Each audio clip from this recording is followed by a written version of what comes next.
Hi అండి, hello, నమస్తే. ఒక విషయం మీకు చెప్తాను. టీటీడీ గోశాలకు సంబంధించి గత కొద్ది రోజుల నుంచి కూడా పెద్ద ఎత్తున వివాదం నడుస్తుంది, ప్రచారం నడుస్తుంది. ఎందుకురా అంటే గోశాల గోవధశాలగా మారిపోతుందంటూ కూడా రకరకాలుగా కామెంట్స్ వస్తున్న నేపథ్యంలో అంటే ఎందుకు ఈ మాట అనాల్సి వస్తుందిరా అంటే టీటీడీ మాజీ చైర్మన్ భూమన్ కరుణాకర్ రెడ్డి ఎక్కువగా దీనిపైన అంటే పోరాటం చేయడం జరిగింది. ఇది ఒక రకంగా వైఎస్ఆర్సీపీకి అంటే సోషల్ మీడియాలో పెద్ద ఎత్తున ట్రోల్ నడుస్తుంది. అరే నువ్వు మొగాడ్రా బుజ్జి అంటూ ఒక కామెంట్స్ అంటే రకరకాలుగా ఇట్లా కామెంట్స్ జరుగుతున్నాయి. ఎంపీ కూడా నిన్న అక్కడ అంటే పెద్ద ఎత్తున ఎమ్మెల్యేలు వచ్చి అక్కడ నిరసన వ్యక్తం చేస్తా అంటే భూమన్ కరుణాకర్ రెడ్డి గారు రండి మీకు ఛాలెంజ్ విసురుతున్నామని అంటే కూడా అక్కడ ఎంపీ గురుమూర్తి వచ్చి నేరుగా వచ్చి అక్కడి నుంచి కూడా వెళ్ళడం జరిగింది. ఇట్లా ఇన్ని రకాలుగా జరుగుతుంటే వైసీపీ ట్రాప్లో కూటమి నేతలు పడిపోయారు, కూటమి ఎమ్మెల్యేలు పడిపోయారు అంటూ కూడా పెద్ద ఎత్తున ప్రచారం కూడా నడుస్తుంది. అయితే ఇందులో ఒక రకంగా చెప్పాలంటే వైఎస్ఆర్సీపీ దీన్ని మోల్డ్ చేసుకుందని మనం చెప్పుకోవచ్చు. ఎందుకు ఈయన మాట అనాల్సి వస్తుంది అంటే చాలా సింపుల్.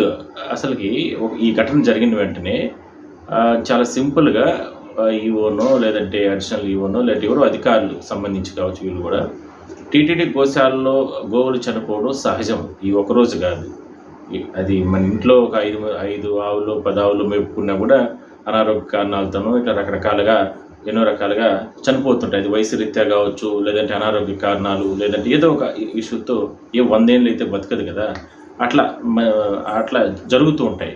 కానీ ఆ టీటీడీ గోశాలలో కూడా అదే జరుగుతుంది.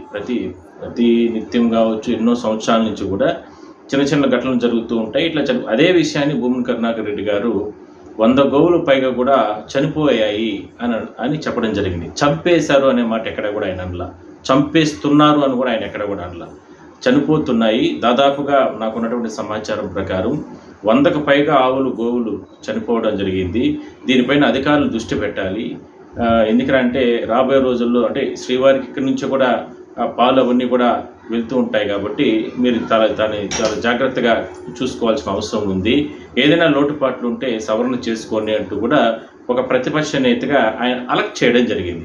ఆ అలర్ట్కి టీటీడీనో లేదంటే పిఆర్ఓ డిపార్ట్మెంట్ ఏదో ఒక రకంగా ఒక ప్రెస్ నోట్ వచ్చేసి ఉంటే కూడా ఇంత పెద్ద వివాదం ఏంటదు. దీనిపైన ఈవో గారు 43 గోవులు చనిపోయాయని చెప్పి ఒక ప్రెస్ మీట్ పెట్టడం, దాని తర్వాత మరికొంతమంది చైర్మన్ గారు కావచ్చు ఇట్లా అందరూ కూడా రకరకాలుగా అంటే మాట్లాడే పరిస్థితి వచ్చిన నేపథ్యంలోనే ఇది పెద్ద ఎత్తున వివాదం జరిగింది. సరే అలా జరిగింది. దాని తర్వాత దాన్ని సాలోగా అంటే ఇది పెద్ద ఎత్తున వివాదం నడుస్తుందంటూ కూడా అట్లా దాన్ని వదిలిపెట్టేస్తున్నా కూడా ఇలాంటి సమస్య ఉండేది కాదు. అయితే నేను కొన్ని అంటే 2024 నుంచి 25 ఏప్రిల్ టు మొన్న మార్చి 25 వరకు కూడా ఒకసారి నేను అంటే టీటీడీ గోశాలలో చనిపోయినటువంటి గోవులను కూడా నేను మీకు చెప్తాను. ఏప్రిల్ నెలలో 17 గోవులు చనిపోవడం జరిగింది. మే నెలలో అంటే 2024లో మే నెలలో 18 గోవులు 2024, జూన్ నెలలో 13, జూలైలో 18, ఆగస్టు 15, సెప్టెంబర్ 21 గోవులు చనిపోవడం జరిగింది. అక్టోబర్లో 19, నవంబర్లో 13, డిసెంబర్లో 14, జనవరిలో ఈ సంవత్సరం జనవరిలో 18, ఫిబ్రవరిలో 13, మార్చిలో 12. మొత్తం అంటే ఏడాది ఈ 12 నెలల కాలంలో 191 గోవులు చనిపోవడం జరిగింది. ఈ 3 నెలల కాలంలో 43 గోవులు చనిపోవడం జరిగింది. డైరెక్ట్గా మన దగ్గర ఉన్నటువంటి లిస్ట్ ఏరా అంటే డైరెక్ట్గా ఫ్రమ్ మేనేజర్ ఎస్వి గో సంరక్షణశాల టీటీడీ తిరుపతి వాళ్ళు డైరెక్ట్గా పంపినటువంటి 11/4/2025 పంపినటువంటి లిస్ట్ మన దగ్గర ఉంది. సో ఇది సహజం. అంటే దాదాపుగా 2000 గోవులు ఉన్నాయి.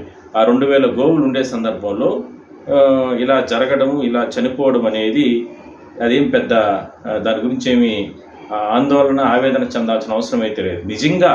నిజంగా అధికారులు అక్కడ పనిచేసే సిబ్బంది కారణాలతో ఏదైనా చనిపోతే అది తప్పు, దాన్ని తప్పు పట్టాలే. కానీ ఆయన ఏదో గోవులు చనిపోతాయని చెప్పిన వెంటనే ఆగమేఘాలపైన ప్రభుత్వ పెద్దలు అధికారులు వెంటనే ఆయన అంటే ఏదో ఇట్లా చేస్తున్నాడు ఇట్లా పడుతున్నాడు అంటూ కూడా రకరకాల కామెంట్స్ చేసి అనవసరమైన చిన్నదాన్ని వీళ్ళే దాన్ని పెద్దది చేసుకున్నారు. దేశ విదేశాల వరకు కూడా కోట్లాది మంది భక్తుల వరకు కూడా ఈ ఇష్యూని తీసుకెళ్లే ప్రయత్నం చేయడం అనేది కరెక్ట్ కాని అభిప్రాయం మాత్రం ఇప్పుడు తాజాగా వినపడుస్తుంది.